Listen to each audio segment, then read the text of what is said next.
안녕하세요. 그 LLM 과정 이제 두 번째 시간입니다. 지난 시간에 이제 요 보시는 슬라이드 보시죠. 슬라이드 보시면 그래서 지난 시간에 여기까지 했습니다. 그러니까 지난 시간에 NLP, Natural Language Processing이라는 것은 컴퓨터 같은 무생물이 인간이 사용하는 언어를 이해할 수 있도록 하는 어떤 다양한 메커니즘 같은 걸 말한다. 라고 얘기했습니다. 그 정의고요. 그 이 NLP를 구현하려고 하면 옛날에는 어떤 룰, A는 B고, B는 C고 이런 룰을 많이 입력해서 했지만 이제 그 이후에 80년대 이후부터는 이제 그 통계, 의사결정 기반의 그 랜덤 포레스트 같은 거 있죠? 그런 것들을 이용해서 구현을 했고 2010년 이후에는 이제 머신러닝 기술 중에서 딥러닝에 관련된 기술을 구현하고 있다. 이런 것들이 이제 요거를 우리 이름하여 뭐라고 하냐면 트랜스포머 모델이 여기에 속한다고 볼 수가 있는 거죠. 그래서 어쨌든 여기까지 해서 NLP에 대한 정의는 됐고요. 그래서 그 NLP를 하기 위한 작업들 중에서 가장 중요한 게 뭐냐면 그 텍스트 분석인데 텍스트 분석이 뭐냐 물어보시면 텍스트에서 의미 있는 부분을 인식해서 주어진 질문에 답하는 거죠. 예를 들면 뭐 이거는 꼭 사람의 언어를 필요 없고 어떤 텍스트도 상관없습니다. 그러니까 어떤 이런 로고 같은 게 있을 때 이걸 보고서는 뭐 여기서 보는 것처럼 뭐 새해 인사 건수 뭐 무슨 뭐 목록에 없는 사람의 숫자 이런 것들을 답할 수가 있는 거죠. 그래서 여기서 보신 것처럼 주어진 텍스트 데이터에서 유용한 정보. 여기서 유용하다는 것은요, 우리가 원하는 거예요. 원하지 않으면 유용한 게 아니죠. 예를 들면, 로그를 보고, 뭐, SNS로 보낸 새인사 건수가 얼마나 될까요?를 우리 궁금해 하잖아요. 그럼 그게 그 순간 유용한 정보가 되는 거죠. 그 유용한 정보를 추출하는 기술을 갖다가 우리가 뭐라고 하냐면, 텍스트 분석이라고 합니다. 용어는 이해하셨죠? 이거 지난 시간까지 한 겁니다. 그래서 이제 오늘은 이제 NLP, 그래서 이제 텍스트 분석을 기반으로 해서 우리가 NLP를 수행하게 될 텐데 NLP는 이제 두 가지가 있다고 그러죠. 중요한 건 아닙니다. 그러니까 NLU, Natural Language를 Understand, 이해하고 NLG, Natural Language를 Generation하고 그러니까 우리가 인간이 말하는 내추럴 랭귀지를 이해하고 그래서 거기에 대해서 적정한 답을 주기 위해서 그 기계가 처리한 다음에 그거 갖다가 자연 언어로 또 생성해서 주고 이런 식으로 한다. 그래서 NLP는 두 가지가 있다. 자연어 이해와 자연 생성의 두 가지가 있다고 하는 거고요. 특별한 게 중요한 건 아니고요. 이런 용어 정도는 아시는 게 좋을 것 같아서 정리를 해드립니다. 그 다음에 보겠습니다. 그 다음에, 자, 그래서 이제 드디어 NLP를 위한 작업을 이제 한다고 보면 NLP를 할 때는 어떤 순서를 하느냐면요. 먼저 이제 뭐 문장들이 있겠죠. 데이터를 하고 문장들 갖다가 수집을 하죠. 수집을 다 했어요. 그 다음에 이거 갖다가 전처리를 해야죠. 뭔지는 이제 오늘 설명합니다. 전처리를 하고 난 다음에 끝나고 나면 거기서 특정한 특성, 이 데이터의 특성을 추출을 하고 이걸 기반으로 모델을 개발한 다음에 모델을 평가를 하죠. 그 다음에 이 모델을 갖고서 이제 사용하게 되는 거죠. 그러니까 예를 들면 우리가 스팸을 만약에 걸르고 싶다. 그러면 그 메일 데이터를 수집을 해서 메일 데이터 전처리를 한 다음에 거기서 스팸이 가지는 특징 같은 것들을 발췌를 하죠. 그래서 그 스팸을 발췌할 수 있는 어떤 모델을 개발을 해가지고요. 실제로 해보죠. 좋으면 그걸 갖다가 적용하는 거죠. 그런 식으로 되는데 데이터를 우리가 이제 뭘 원하느냐에 따라서 거기에 해당되는 데이터를 수집하면 되는 거죠. 뭐 그거야 뭐 수집하면 되는 거니까 특별히 할 건 없는 거고요. 그러면 데이터가 수집되었다고 했을 때 이 데이터 갖다 전처리를 해야 된다라고 얘기해요. 전처리가 뭘까? 어렵지 않습니다. 자, 지금부터 설명하도록 하겠습니다. 데이터 전처리를 하는 건요, 이런 겁니다. 전처리 하기 전에 간단하게 먼저 요거 먼저 설명할 텐데 데이터 전처리를 하려고 그러면 뭐 사람의 손으로 하는 거는 말도 안 되죠. 왜냐하면 데이터가 워낙 많으니까. 그래서 그거 이제 그거를 프로그램을 짜서 하는데 최근에는 옛날에는 C 같은 걸 많이 했는데 최근에는 파이썬으로 많이 하죠. 그래서 파이썬으로 이제 뭐 데이터 전처리를 하기 위한 아주 기본적인 것들은 뭐가 있냐면 여기서 보시는 것처럼 뭐 이게 데이터죠. 이런 문장이 있을 때 퀵이라는 게 문장에 있느냐? yes. 그러면 여기서 이 폭스의 인덱스는 어떻게 되느냐? 그럼 하나, 둘, 0, 1, 2 해가 쭉 쳐지다 보면 폭스는 16번째가 되죠. 그 다음에 문장에서 이걸 스플릿하다 그러면 공백으로 쪼개는 거죠. 그때 레이지의 인덱스가 어떻게 되느냐? 0, 1, 2, 3, 4, 7번이 되는 거죠. 이해하셨죠? 뭐 그런 식으로, 이런 식으로 해서 쪼르륵 여러 가지 이제 사례들, 뭐 맨 뒤에 있는 문장 3개, 뭐 거꾸로 쓰기, 뭐 이런 것들은요, 그냥 이대로 사용법을 외우시면 되죠.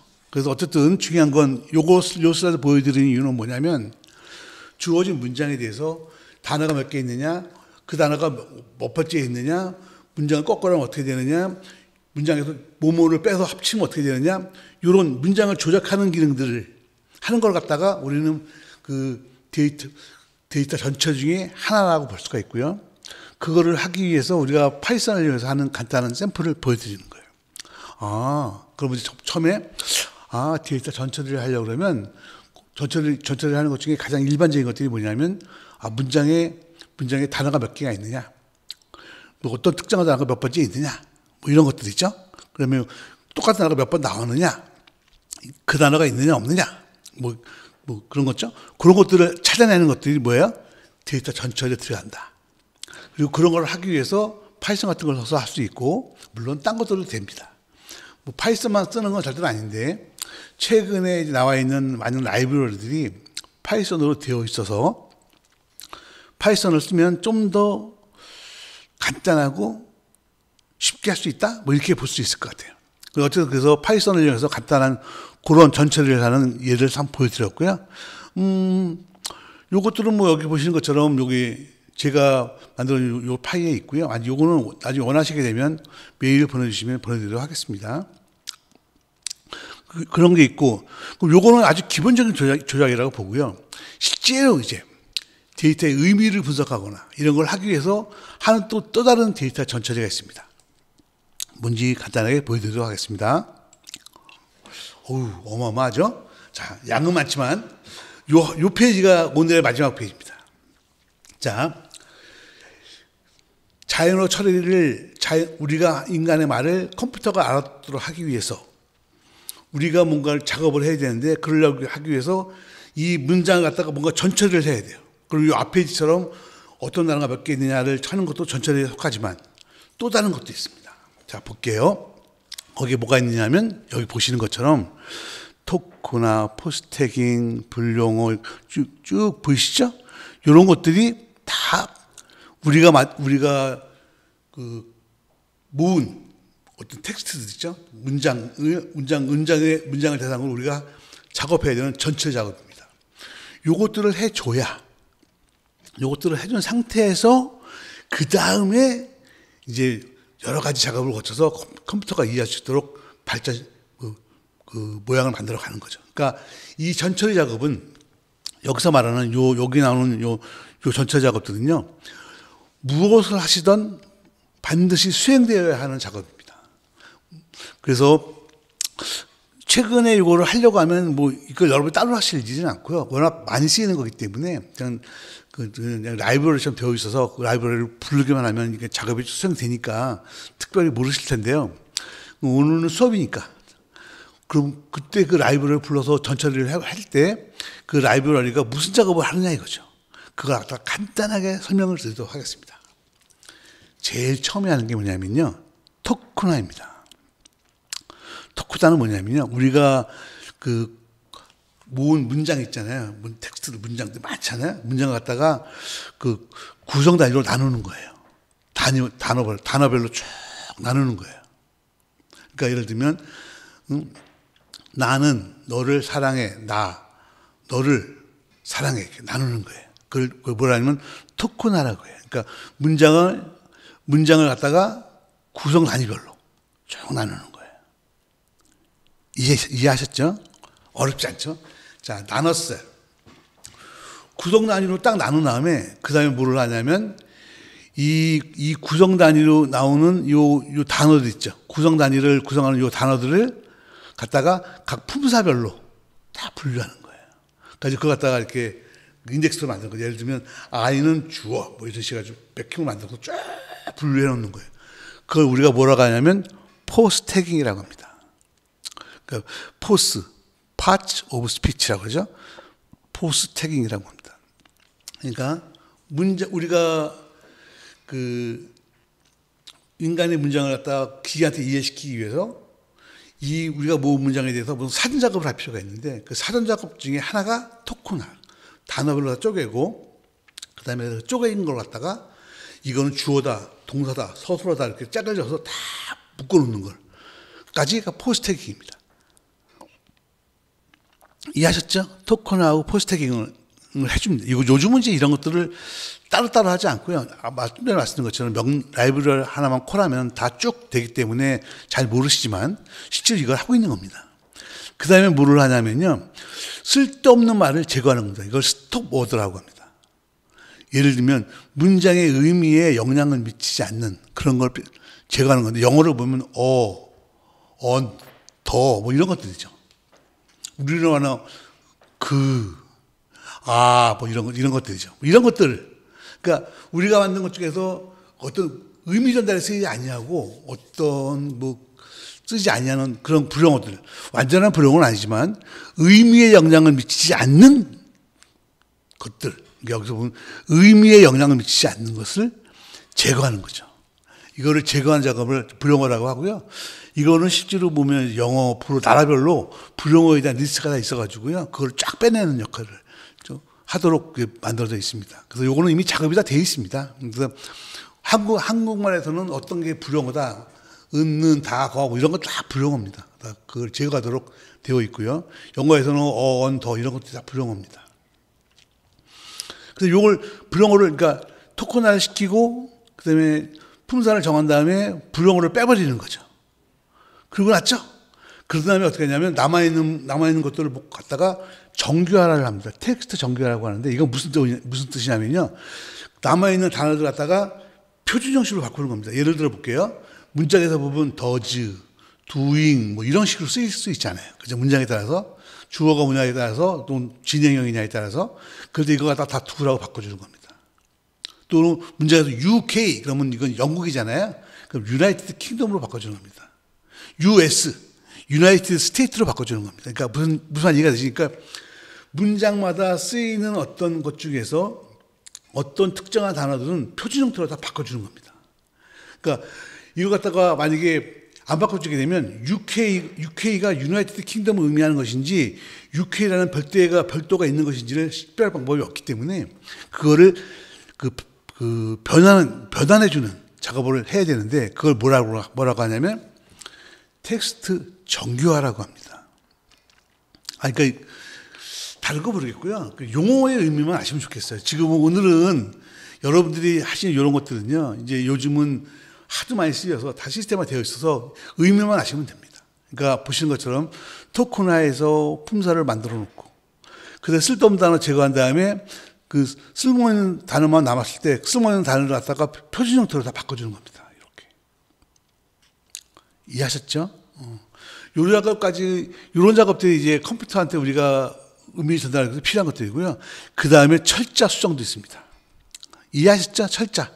스펠링도 제대로 맞춰주고, 이것도 해줘야 되고요. 근데 어간 추출이라는 것도 있습니다. 어간 추출이라는 건 뭐냐면요. 보세요. products, 그죠? production. 이런 아이들 많이 있죠. producing, producting, 이런 것들. 이런 것들은 같은 의미이지 않나요?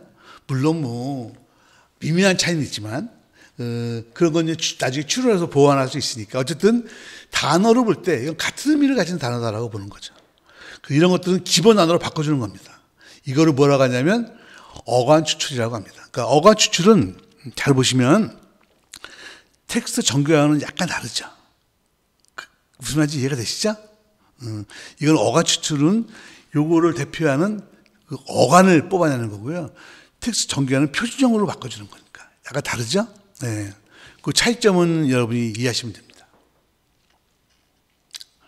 이해하셨을 것 같고요. 그렇죠? 네, 좋아요. 그 다음에는 뭐냐면요. 표지어 추출이라는 과정이 있습니다.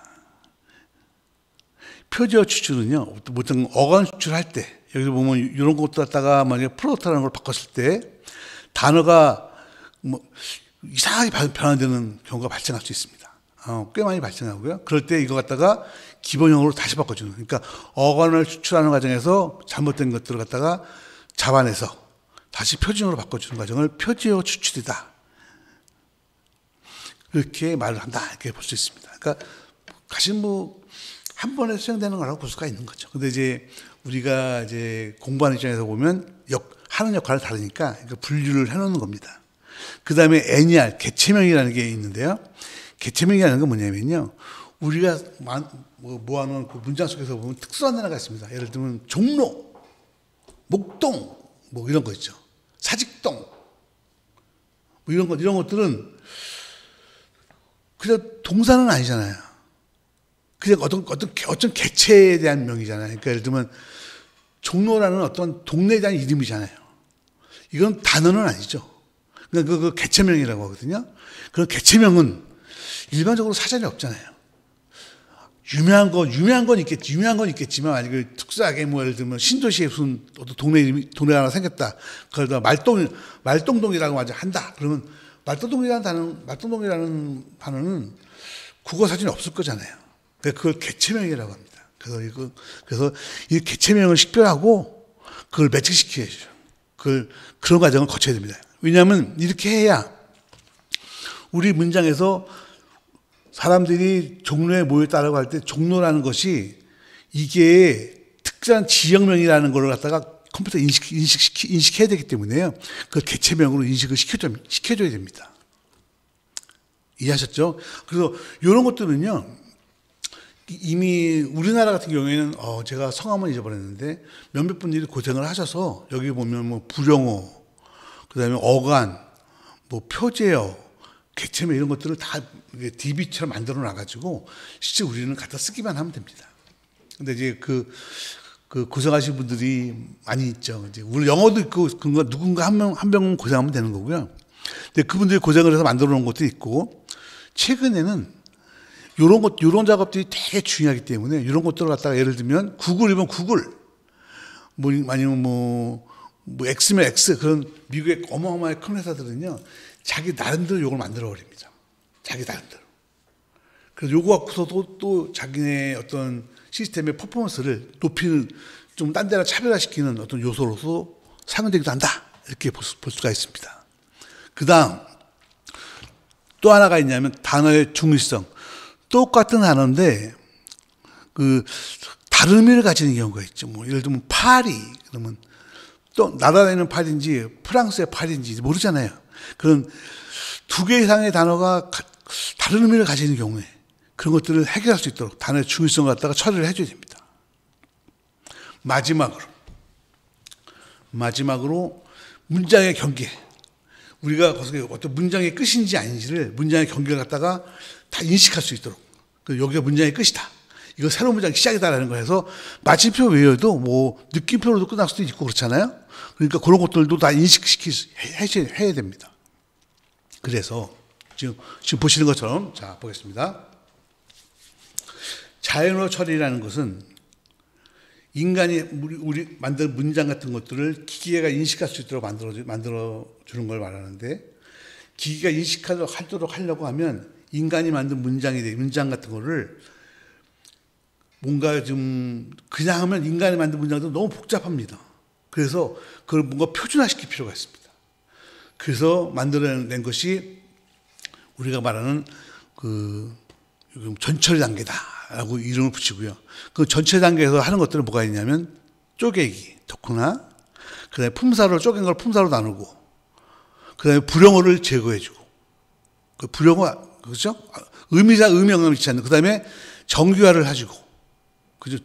이런 걸 이렇게 정규화를 해주고, 철자 수정해주고, 어간 추출해주고, 이런 것들은 이런 것들은 프로덕트라고 그냥 기본 단어로 바꿔주고, 표제는 어간 추출 과정에서 틀린 것들을 기본적으로 바꿔주는 거고, 그 다음에 개체명, 일반 동사가 아닌 어떤 특별한 개체, 지역명 이런 것들을 뽑아내서 그걸 개체라고 인식시키도록 만들어주고, 그 다음에 똑같은 단어지만 이게 요 문장에서 어떤 뜻이 쓰였는지 여러 가지 문장의 뜻이 있는 경우에 그 중요성을 식별해주고, 그 다음에 이게 어디가 문장의 끝이냐 아니냐 그걸 체크해주고, 요런 작업들을 여기서부터 토크나부터 시작해서 포스트태깅, 불용어, 텍스트 정규화, 절차 수정, 어간 추출, 표지어 추출, 개체명 식별, 중의성 해결, 그다음에 문장 경계 인식까지 요만큼의 작업을 우리가 뭐냐면 전처리 단계라고 합니다.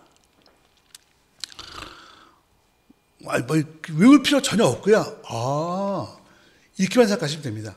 인간이 만든 문장에서 보면 가냐, 갈 거야, 갈래, 갈 수 있을까, 갈래 말래, 뭐 이런 문장들을 갖다가 그냥 갈래, 가다라는 걸로 표준화 시켜준다는 거죠. 계속. 왜냐하면 인간은 다양한 감정을 담아서 이렇게 막 하잖아요. 그러니까 그걸 갖다가 표준화 시켜야만 컴퓨터가 처리할 수 있다는 거예요. 그래서 이런 과정을 거쳐서 그 전체 단계를 처리한다는 걸 알고 계시면 되고요. 그래서 이 전처리에 대한 것은 두 가지가 있습니다. 처음에, 자, 보겠습니다. 처음에 어떤 문장에서 그 단어가 있느냐 없느냐, 그 문장에 뭐가 몇 번 나오느냐, 뭐 문장의 인덱스라는 게 몇 번에 있는 거냐, 뭐 어떤 단어가 몇 번 인덱스가 몇 번이냐, 이런 것들을 갖다가 찾아내서 하는 것들도 텍스트 분석에 속하는 거예요. NLP를 위한 전체에 속하고요. 이런 것들은 근데 문장을 다루는 거고요. 이거는 이제 전체이긴 하지만 요건 문장을 분석하는 것이고, 요거랑 약간 다르지만 또 다른 전처리는 뭐가 있냐면 지금 보시는 것처럼 있는 문장을 갖다가 컴퓨터에 넣기 전에 뭔가 표준화해서 다듬는 과정을 또 전처리를 해야 되는 거죠. 두 가지가 있는 거죠. 그러니까 문장에 대해서 분석하는 것이 있고요. 문장에 있는 데이터를 갖다가 이렇게 문장을 갖다가 쪼개서 컴퓨터가 이해할 수 있도록 전처리화시키고 표준화시키는 것이 있는 건데, 이런 전처리 단계가 바로 여기에 표시되는 것이고, 이런 전처리는 뭐가 있느냐? 토크나 포스트태깅 이런 것들이 있다는 거 있죠. 요것이 끝나고 나면 이제 끝난 요걸 갖고서는 이제 드디어 컴퓨터가 이해할 수 있도록 뭔가 작업을 수행하게 되는 겁니다. 요것을 전처리 단계라고 하고요. 그래서 제가 준비한 자료에는 보시게 되면 보여드리겠습니다. 여기 보시게 되면 토크나에 대한 실습 같은 것들이 보이시죠? 쭉 다음에 포스트태깅도 실습이 있고요. 그다음에 포스트태깅의 의미들 같은 것들 다 정리해놨고요.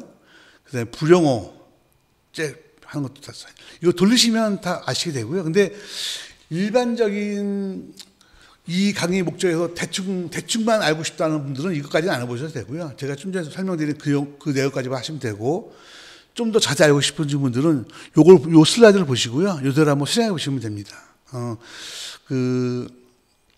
주피터 노트북에서 하시면 좀 편하고요. 꼭 그걸 할 필요는 없는데 주피터 노트북을 쓰시면 좀 편합니다. 그래서 파이썬 깔고 주피터 노트북 깔고 그다음에 바로 쓰시면 됩니다. 요 임포트 같은 거 할 때 에러 나시면요, 그냥 PIP 인스톨해서 설치하시면 됩니다. 그래서 여기 보시게 되면